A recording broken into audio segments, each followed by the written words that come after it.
Bakit, ma? Ano, aalis talaga tayo, hoy? Tapos ikaw lang yung naka-makeup? Ha?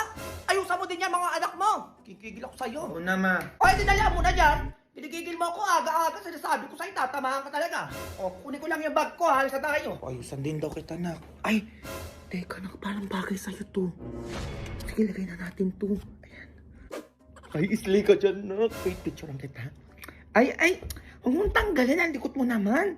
Ayan, mamaya na kita lang lagyan ng lipstick pag aalis na tayo. Gusto ko paglaki mo, nak, mayaman yung mapapangasawa mo, ah.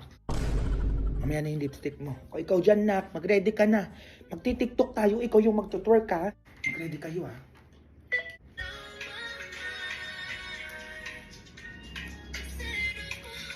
Nak, ikaw yung mag-twerk.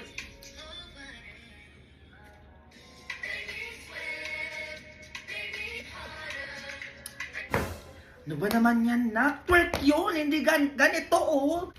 Yung gaganong ano ba naman yan? Hindi nakikinig. Hoy, bata ka! Ma. Bibi pa lang yung mga yan, eh. Ba't pinapagalitan yung mga anak mo? Ay, wala, ma. Anong wala-wala, umayos ka dyan, Ay, ano yan? Ay, bakit nakalashes yung anak mo? Sabi mo, maayusan ko. Ay, wala ko sinabi, lagyan mo ng mga ganyan-ganyan. Ay, wala ba, ma?